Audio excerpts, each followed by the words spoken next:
தாய் தமிழ் உறவுகளுக்கு வணக்கம். மீண்டும் கட்சியில் சேர்கின்றனர் என்ற தலைப்பில் இந்த காணொளியை காண்கிறோம். மீண்டும் கட்சியில் சேர்கின்றனர்.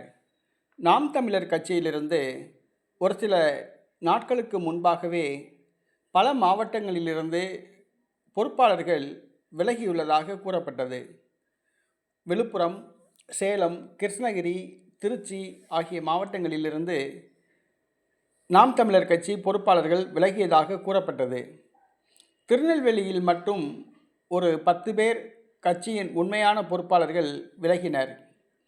அவர்கள் திமுகவில் சேர்ந்தனர். ஆனால் திமுகவில் அங்கு மரியாதை கிடையாது என்பதை உணர்ந்தனர். திமுகவினர் நாம் தமிழர் கட்சியிலிருந்து வந்த தொண்டர்களை மதிக்கவில்லை, அவர்களுக்கு பொறுப்பு ஏதும் தரவில்லை என்று கூறப்படுகிறது. ஆகவே அவர்கள் திமுகவிலிருந்து விலகி மீண்டும் நாம் தமிழர் கட்சியில் இணைய உள்ளதாக கூறப்படுகிறது. அந்தோணி விஜய், பர்வீனா போன்றவர்கள் திமுகவிலிருந்து விலகி நாம் தமிழர் கட்சியில் இணைய உள்ளதாக கூறப்படுகிறது. நாம் தமிழர் கட்சியிலிருந்து விலகியவர்கள் கொஞ்சம் கொஞ்சமாக மீண்டும் தாய் கட்சிக்கே திரும்பி வருகின்றனர்.